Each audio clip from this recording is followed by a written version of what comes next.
తెలంగాణ జాగృతి additional కవిత కీలక వ్యాఖ్యలు చేశారు. తాను జైలుకు వెళ్ళినప్పుడు కనీసం బీఆర్ఎస్ ముఖ్యమంత్రి ప్రెస్ మీట్ పెట్టలేదన్నారు. బీఆర్ఎస్ ఓడిపోవడానికి తాను కారణమా అని ప్రశ్నించారు. ఎన్నికల సమయంలో అభ్యర్థులు మార్చకపోవడం ఓటమికి కారణమన్నారు. ఓటమిని తనపై నెట్టడం సరికాదని, ఇది కరెక్ట్ కాదన్నారు కవిత. బీఆర్ఎస్ సోషల్ మీడియా సైతం తనపై అసత్య ప్రచారమే చేస్తుందన్నారు. నేను నా మీద కేసు పెట్టింది ఎందుకోసం? పార్టీ కోసం కాదా? ఈ మాట కేసీఆర్ గారు చెప్పలేదా?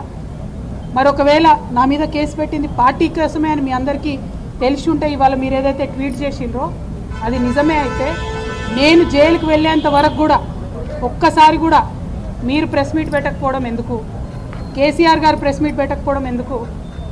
ఇంకా పెద్ద నాయకులు ఎవరు కూడా మాట్లాడకపోవడం ఎందుకు? అంటే ఆనాడేమో నేను ఒంటరిగా ఫేస్ చేసుకోవాలి, పార్టీ సోషల్ మీడియా కనీసం సపోర్ట్ చేయదు. ఆనాడు బీజేపీ సోషల్ మీడియా అంతా నేను అత్యంత పవిత్రంగా 9 రోజులు అన్నం మెతుకు తినకుండా బతుకమ్మ చేసే వ్యక్తిని నేను. అత్యంత పవిత్రంగా నేను బతుకమ్మ ఎత్తుకొని ఈ జాతి సంస్కృతిని చాటి చెప్పినటువంటి బిడ్డను నేను.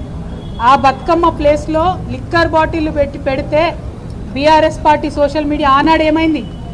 మీరు ఆనాడే ఎదుర్కొని ఉంటే ఈ గతి పట్టేదా బీఆర్ఎస్ పార్టీకి? బీఆర్ఎస్ పార్టీ అసెంబ్లీ ఎన్నికల్లో ఓడిపోవడానికి నేను కారణమా? ఒక్కసారి ప్రజలు కూడా రివైండ్ బటన్ దయచేసి నా కోసం ప్రెస్ చేసి ఆలోచన చేయాలి. ఆనాడు ఉన్న అంశాలు ఏంటిది? ఇండ్లు ఇవ్వలేదన్న అంశం, ఉద్యోగాలు ఇవ్వలేదన్న అంశం, దోపిడీదారులకు టికెట్లు మార్చమని ఎంతమంది మొత్తుకున్నా మార్చకుండా వాళ్ళనే మళ్ళీ ప్రజల మీద రుద్దాలనేటటువంటి చేసిన ప్రయత్నం, ఈ అంశాలు కాదా ఆనాడు చర్చలో ఉన్నాయి? అన్నిటికన్నా ఎక్కువ అహంకారం అనేటటువంటి అంశం కాదా చర్చలో ఉన్నది? ఇవాళ వచ్చినటువంటి తీర్పుని మీకు అనుగుణంగా మలుచుకొని బీఆర్ఎస్ పార్టీ ఓటమిని నా మెడలో వేయాలని చూస్తున్నారు. ఇది కరెక్ట్ కాదు కేటీఆర్ గారు. మీరు ప్రజలకు జవాబుదారీగా ఉండాలి. You are living in a denial my dear brother.